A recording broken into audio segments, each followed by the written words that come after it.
Que presente maravilhoso!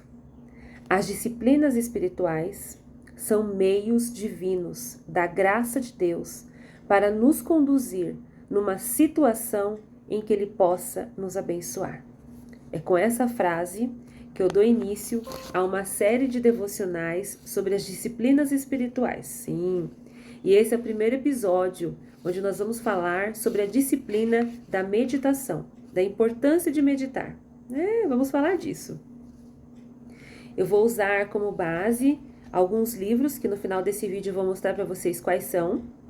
E vocês vão me ver aqui com livro, com bíblia, com notebook, então vocês vão me vendo olhar para os lados, tá, gente?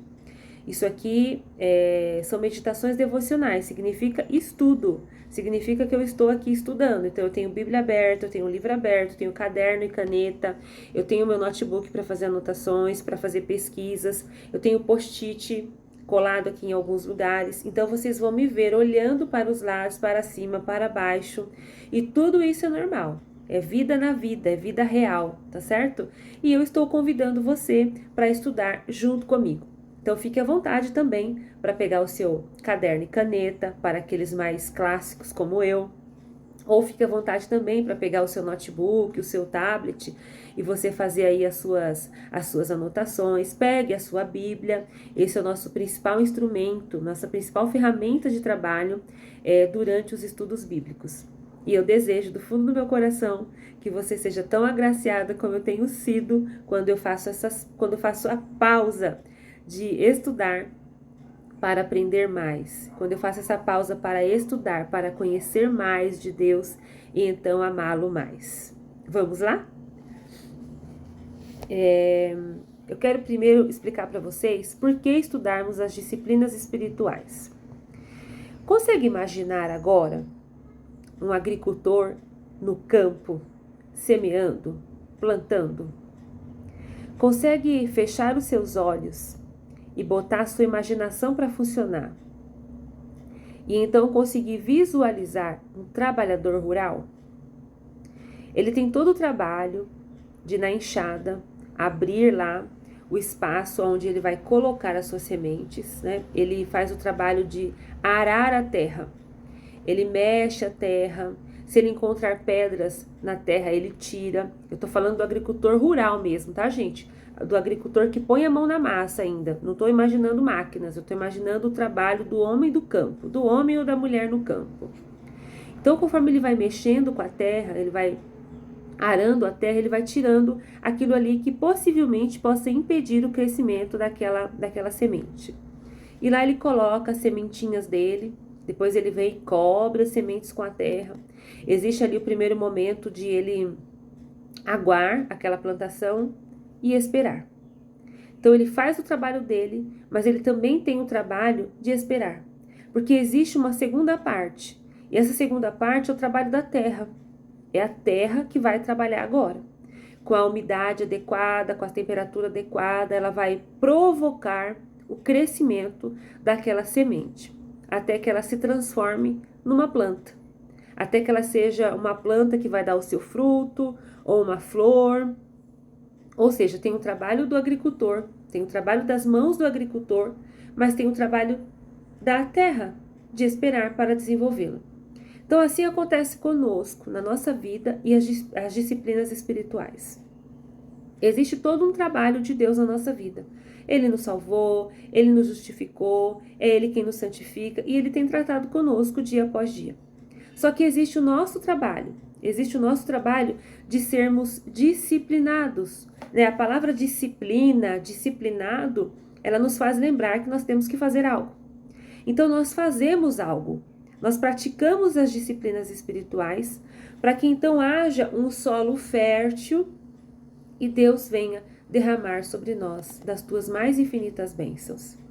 Esse processo de viver, de experimentar, de praticar as disciplinas espirituais são meios, como eu disse no início, são meios da graça de Deus para que nas situações a gente possa experimentar as bênçãos de Deus de uma maneira muito mais abundante, de uma maneira muito mais pessoal e de experimentarmos a sua graça, o seu amor, a sua plenitude, contemplar a sua beleza.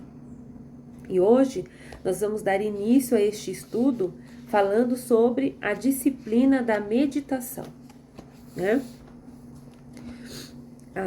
Ruído, pressa e multidões são inimigos que hoje a sociedade contemporânea enfrenta diante da prática da meditação. Hoje nós temos dias de muito barulho, hoje nós temos dias de muita pressa, de tudo que eu tenho que fazer para ontem. Nós temos hoje tudo em grandes quantidades, né? Excesso de telas, excesso de pessoas, excesso de tarefas, excesso de compromisso, agenda lotada. Então a gente tem tudo de muito para ir contra a prática da meditação. O psiquiatra Carl Jung, ele disse certa vez: a pressa não é do diabo, ela é o diabo. Não é? Ele estava aqui se referindo que a pressa, ela é um fator que nos atrapalha para essa meditação, para essa contemplação do belo. Ela nos atrapalha. A Bíblia, ela emprega duas palavras hebraicas para transmitir a ideia de meditação, que juntas elas são usadas 58 vezes na Bíblia. E ambas as palavras possuem diversos significados, que eu vou ler para vocês algum deles. Meditar é ouvir a palavra de Deus, refletir nos feitos de Deus, relembrar os atos divinos e ponderar sobre a lei de Deus. Esses são alguns dos significados do que é a meditação cristã. Em cada caso destes aqui que eu li para vocês, a ênfase está na mudança de comportamento, como resultado do encontro com Deus vivo. Arrependimento e obediência são traços essenciais de qualquer conceito bíblico de meditação. Então, se eu ouço a palavra de Deus, se eu exponho os meus ouvidos a ouvir a palavra de Deus, a consequência é que haja uma mudança. Se eu paro para refletir nos feitos de Deus, né? Refletir na história da Bíblia, nas coisas que estão lá contadas que Deus já fez, a consequência vai ser uma transformação na minha vida. Se eu paro para relembrar os atos de Deus na minha vida, para trazer à memória aquilo que Deus já fez em mim, através de mim, então o resultado disso é uma mudança de comportamento. E ponderar sobre a lei de Deus. Quando eu paro para observar a lei de Deus, ou seja, a Bíblia, a palavra de Deus, obviamente vai haver mudança até de personalidade, gente.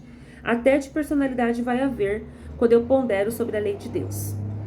E aí a gente tem exemplos de algumas pessoas no Velho Testamento que meditaram e que nós conhecemos. Nós conhecemos os Salmos, né? Nós temos na Bíblia registrados 150 Salmos, onde os salmistas deixam muito claro a ideia do que é a meditação. E aí eu quero já convidá-los para o Salmo 119 e o verso 97, onde o salmista ele diz assim pra gente: como eu amo a tua lei, medito nela o dia inteiro,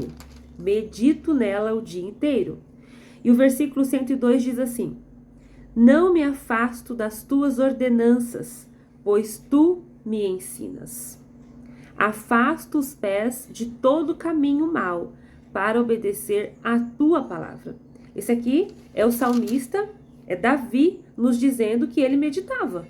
E que ele meditava de dia e de noite. E que por isso ele amava a lei do Senhor. Nós temos também o exemplo de Isaac. Gênesis 24:36 vai dizer assim: certa tarde Isaac saiu ao campo para meditar. Então, percebe que ele foi para um campo e ele saiu para ir para este lugar exatamente para meditar. Foi intencional. Ele teve a intenção, ele se posicionou, ele teve uma postura diferente, ele saiu ao campo para meditar.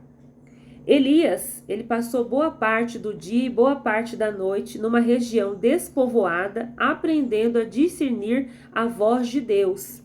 E onde foi que Elias ouviu a voz de Deus? Ele ouviu no murmúrio de uma brisa suave. Isso está em 1 Reis 19, dos versículos 9 ao 18. Nós temos também o exemplo do velho sacerdote Eli, onde ele sabia como ouvir Deus, e por isso ele ajudou o jovem Samuel a ouvir e discernir a voz de Deus. Está registrado lá em 1 Samuel, capítulo 3, versículos 1 ao 18. E temos o Isaías, o clássico profeta Isaías, que viu o Senhor, ouviu a voz do Senhor. Ele ouviu quando o Senhor disse: a quem enviarei? Quem há de ir por mim, de ir por nós? Isaías 6, do 1 ao 8. E temos Jeremias, dizendo que a palavra de Deus era como fogo ardente encerrado nos seus ossos. Ou seja, ele sentia nos seus ossos a palavra de Deus como fogo. Ele sentia a palavra de Deus queimar dentro dele como fogo. Todos estes aqui que eu citei são testemunhos do Velho Testamento de pessoas que foram íntimas do coração de Deus. E não porque eram pessoas especiais, pessoas excepcionais. Não, pessoas comuns como você e eu. Mas pessoas que estavam dispostas a ouvir Deus falar. Em todos eles a gente vê um exemplo que houve disposição. Isaac se levantou e foi ao campo. Isaías foi, viu, até se jogou ao chão, se lançou ao chão e ouviu. E Elias ele se dispôs de tempo para estar num lugar sozinho, despovoado, para então discernir a voz de Deus em meio à natureza. Então, houve nessas pessoas a disposição para ouvir a voz de Deus. Se a gente for para o Novo Testamento, a gente vai ver ninguém mais, ninguém menos do que Jesus Cristo meditando. Jesus que teve uma vida super atarefada, um ministério super concorrido, né? Onde as pessoas, as multidões exigiam da sua atenção. Jesus que estava sempre cercado de muitas pessoas, não só os 12 que andavam com eles, mas as multidões que o seguiam. Aonde ele estava, que ele achava que ele estava chegando ainda para conhecer alguém, o povo já estava atrás dele ou o povo já havia chegado antes dele. Então, Jesus é uma dessas pessoas a modelo do mundo de hoje, né? De muita gente ao redor, de muito barulho, de muita ocupação, de muita coisa para fazer, mas Jesus se retirava para estar sozinho. Ele se retirava para orar no jardim, ele se retirava para estar no deserto, e não porque ele quisesse fugir das pessoas, não que ele quisesse fugir das multidões, mas ele priorizava também ter tempo a sós com Deus. Ele priorizava estar a sós com seu Pai, para então meditar. Então, Thaís, o que é meditação cristã? Meditação cristã tem uma definição muito simples. É a capacidade de ouvir a voz de Deus e obedecer a sua palavra. É simples assim. Para quem gosta de complicar as coisas, aqui não tem jeito de complicar. Meditação cristã é a capacidade de ouvir a voz de Deus e obedecer a sua palavra. Eu ouço e obedeço. Eu ouço e escolho acatar. Eu aceito. O Deus do universo, criador de todas as coisas, ele tem o desejo de estar conosco. Ele tem o desejo de manter a comunhão conosco. Um dos maiores exemplos é Adão e Eva no jardim. Não é todos os dias Deus vinha na viração do dia, ou seja, no final do dia, iniciando a noite, e ele vinha para conversar com Adão e Eva, porque ele tinha prazer de estar na companhia dos dois, né, na companhia do casal. E nas histórias de outras pessoas, a gente vê Deus falando com eles do mesmo jeito. Deus falou com Caim, com Abel, com Noé, com Abraão. Deus vem falando, vem agindo, vem ensinando, vem orientando as pessoas desde o início da história. Moisés aprendeu a ouvir a voz de Deus e a obedecer a sua orientação. Ele teve várias hesitações, teve muitas desculpas, mas ele aprendeu a ouvir a voz de Deus. Nós vemos, eu falei do Novo Testamento e voltei no Velho, né? E lá no Novo Testamento a gente vê Jesus ensinando, aconselhando os discípulos a permanecer nele. Porque aquilo que o Pai faz, o Filho também faz. Então, se vocês permanecerem em mim, vocês vão ouvir, vocês vão saber do que é que o Pai tem feito. Então, Jesus aconselhou os discípulos que permanecessem nele, se quisessem ouvir a voz do Pai. E não mudou. Jesus está vivo, está entre nós e ele é o mesmo. Ele é sacerdote para nos perdoar, ele é profeta para nos guiar, ele é rei para governar sobre nós e ele é pastor para cuidar de nós, né? Para orientar os nossos caminhos. E aí eu vou ler para vocês algumas frases de pessoas que responderam quando perguntados o que era meditação. O místico russo Teófano, ele disse que meditar é trazer a mente para dentro do coração e lá permanecer diante da face do Senhor, sempre presente, que tudo vê e está no teu íntimo. Gente, eu achei isso tão profundo. É trazer a mente para dentro do coração e lá permanecer diante da face do Senhor. Um Senhor que está sempre presente, que tudo vê e que está no meu íntimo.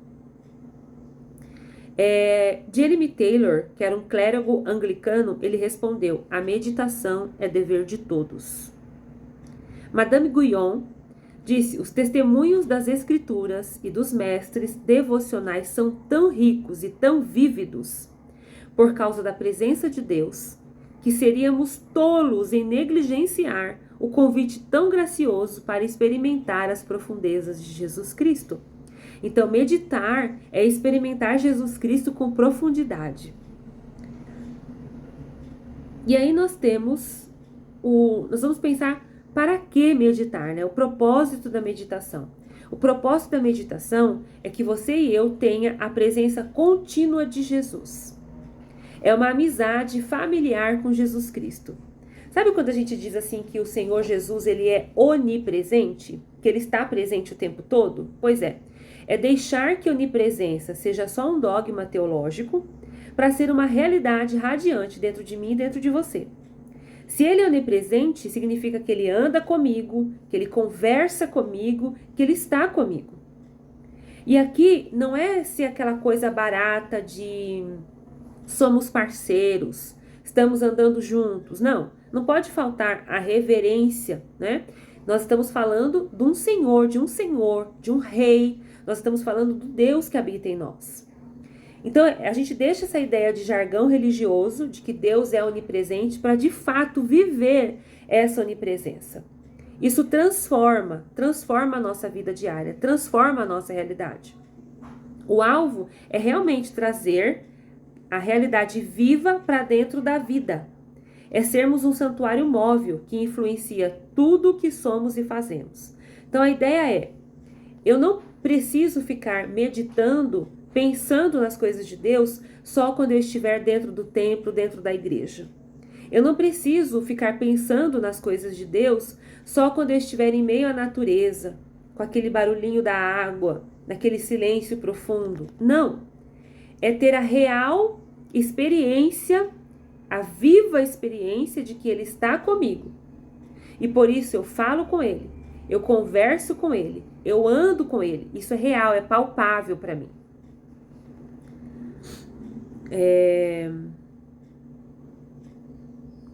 Só um instantinho aqui, tá, gente?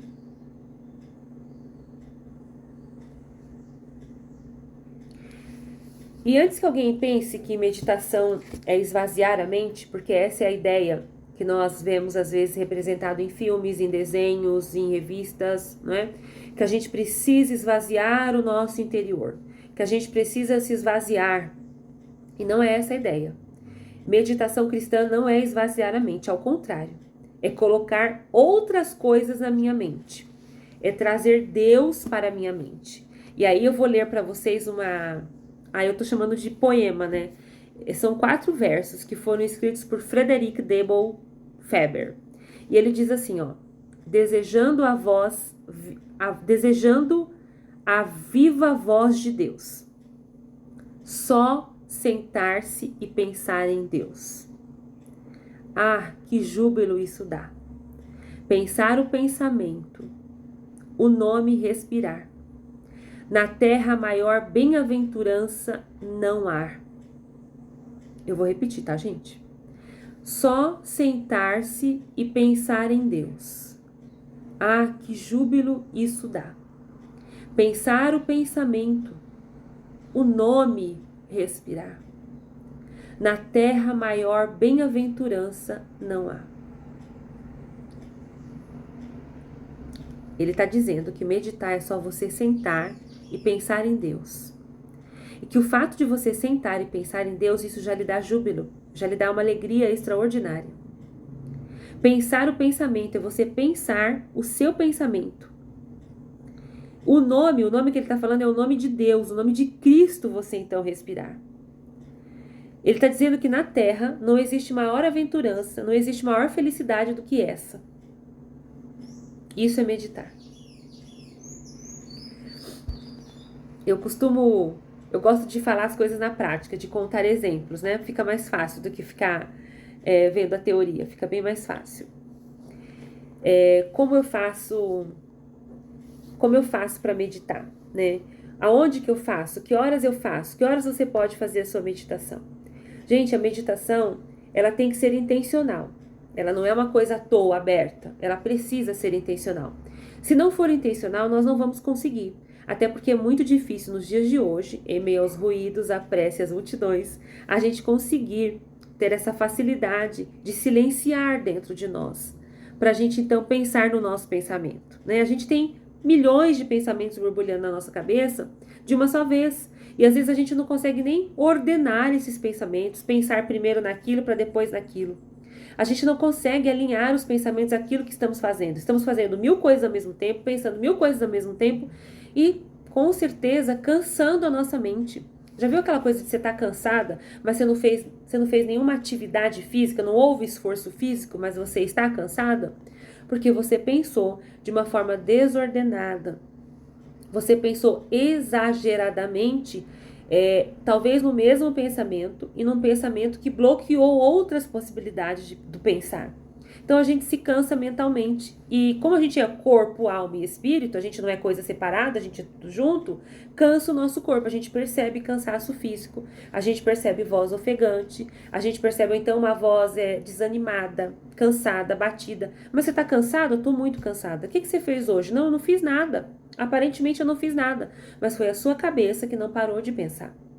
Então, para a gente fazer a disciplina da meditação, para a gente meditar, a gente precisa sim de uma pausa. A gente precisa sim ser intencional no tempo. Agora eu vou meditar. Agora eu vou parar para pensar em Deus. Eu vou parar para trazer aos meus pensamentos, para colocar, para encher a minha cabeça de Deus. Sabe, gente? Isso é no início, porque depois com a prática, isso vai ficar para sempre, né? Vai ficar impregnado para sempre. Então, eu comecei fazendo isso à noite, gente.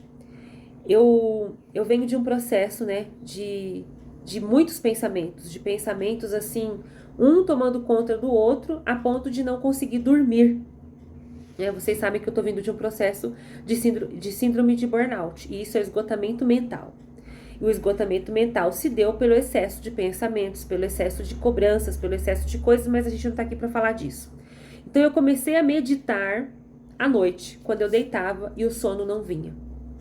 Então, muitas vezes eu me levantava, a casa toda em silêncio, eu levantava e ia para a sala.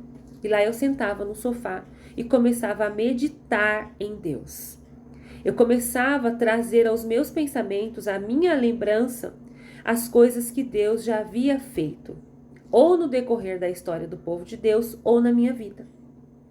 E no que eu começava a meditar nas coisas que Deus já havia feito, eu começava a perceber as características, os atributos do meu Deus. O quanto ele foi grande, o quanto ele foi providente naquela situação, o quanto ele foi bondoso e amoroso em me responder daquela forma, como ele foi firme para me corrigir, para me ensinar, para me tirar dali e colocar ali. E aí o meu coração ele se enchia de alegria. Meu coração se enchia de gratidão, de contentamento. E eu conseguia sentir a comunhão com Deus. Eu começava a sentir o prazer de estar na sua companhia, sentada e conversando com Deus. Aquilo era muito próximo de mim, estava muito real para mim. Na maioria das vezes, eu precisava primeiramente ler a Bíblia. Intencionalmente pegar um texto da Bíblia e ficar nele, gastar tempo naquele texto, né? Há estudiosos que orientam você ficar no mesmo texto até você criar raízes naquele texto. Então, eu li para vocês Salmo 119, mas poderia ser qualquer outro texto da Bíblia, né? E não é para você ficar estudando o texto, Não é para você ficar analisando a exegese daquele texto. Não é para você ficar analisando quantos versos, quantas palavras, quando foi escrito, quem escreveu, qual é o contexto. Não. É para você fazer aquela leitura leve, aquela leitura simples e aceitar que Deus está falando com você naquele texto. Que Deus Pai está se comunicando com você na verdade daquele texto. É como quando a Bíblia diz assim que a paz de Deus excede todo entendimento. Não é para você ficar procurando o significado, análise sintática das palavras, análise morfológica, não. É para você simplesmente aceitar. A paz de Deus excede todo entendimento. A paz de Deus, ela vai além de tudo aquilo que eu entendo ser certo ou errado. E você se deixa envolver por aquela paz, pela paz de Deus. Você se deixa ser consumido por aquela paz. Então você experimenta naquela hora a real paz que vem de Deus e que excede todo entendimento. Um entendimento que pode estar tirando o seu sono, roubando o seu sono, roubando a sua tranquilidade, roubando a sua capacidade de criar, de produzir, roubando a sua capacidade de se comunicar tranquilamente. Porque os pensamentos, os muitos pensamentos que nós temos, nos trazem preocupações, angústias, ansiedades.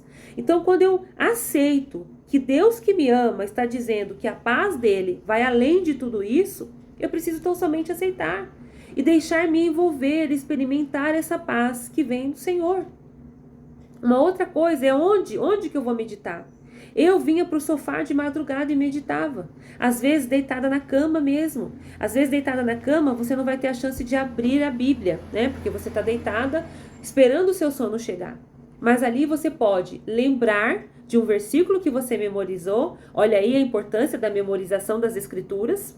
Você se lembrar de um versículo ou de um texto, de uma história, e você começar a pensar sobre aquela história. Você começar a pensar sobre aquele texto bíblico conhecido.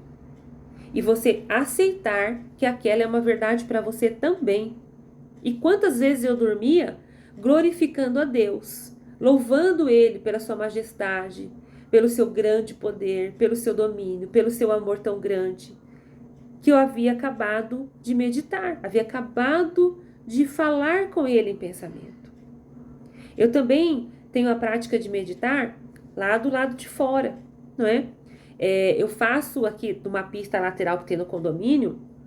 Às vezes a intenção de caminhar não é apenas de fazer uma atividade física, mas é de meditar, é de você contemplar o céu, de você contemplar as árvores, você contemplar as flores que estão em cada árvore.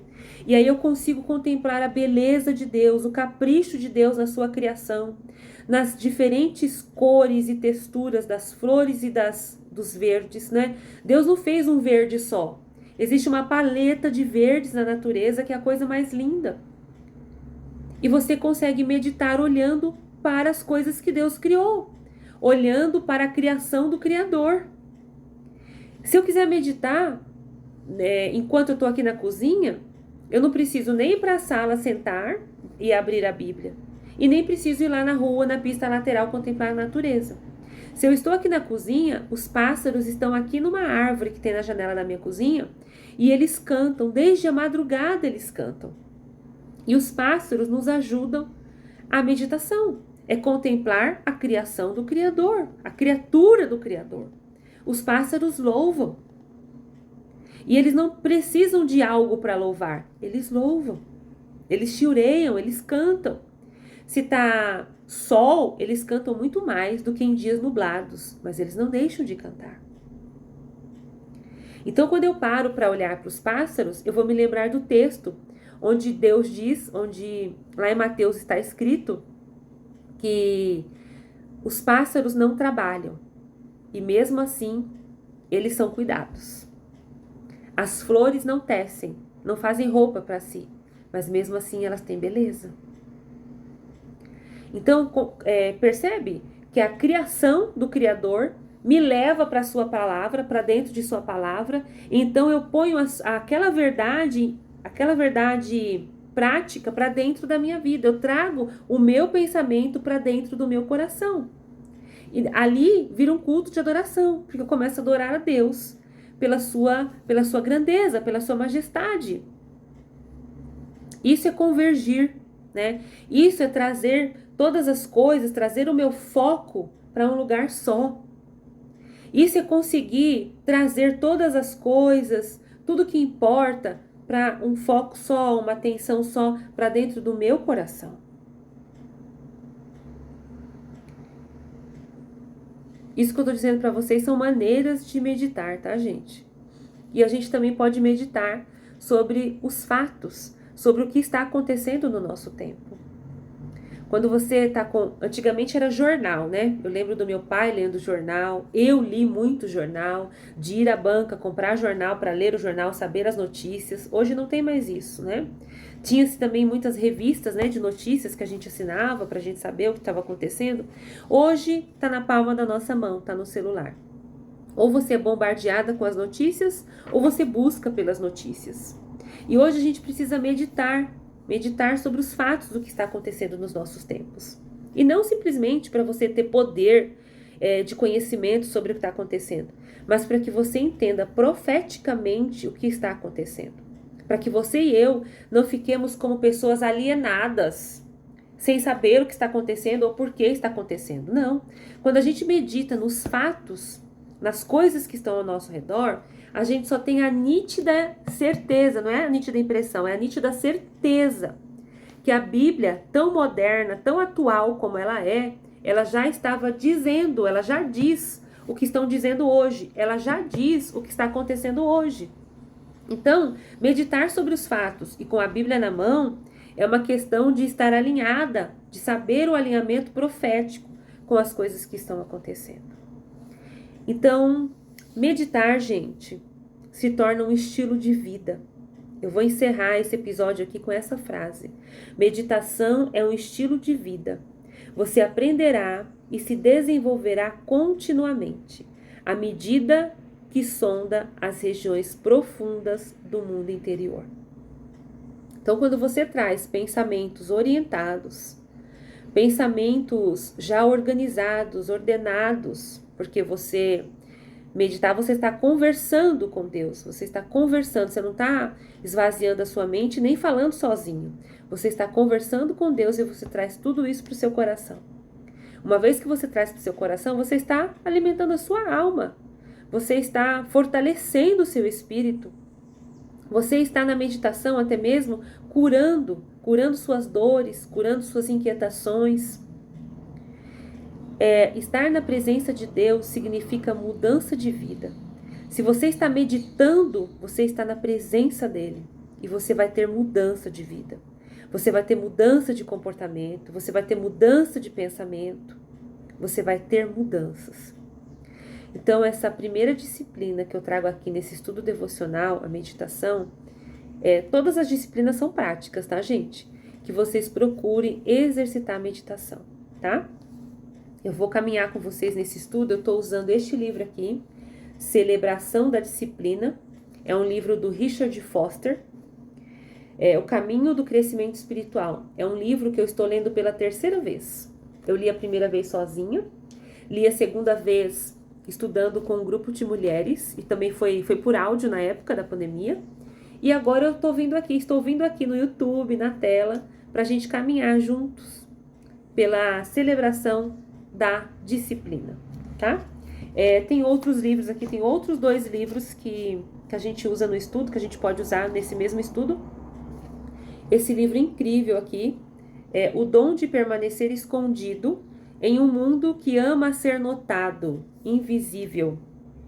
É um livro excelente, que eu li também durante a época da pandemia, 2020, parece, 2021, e que soma muito aqui ao estudo das disciplinas. E o terceiro livro chama-se Oração, Experimentando Intimidade com Deus, do Timothy Keller. É um livro que eu também já li, né? Os 3, na verdade, são livros que eu já li, e que fala muito sobre disciplina espiritual, a disciplina da oração, a disciplina da meditação, que é o conversar com Deus. Então, soma-se muito ao nosso estudo das disciplinas espirituais, tá? Eu espero contar com você por aqui. Curta, mas principalmente deixe seu comentário para eu saber que você está assistindo, que você está acompanhando, que esse estudo fez diferença na sua vida, somou a sua vida, a sua prática cristã. E compartilhe. Se você gostou, compartilhe com mais pessoas para que elas também sejam abençoadas com este estudo bíblico. Um abraço e até o próximo.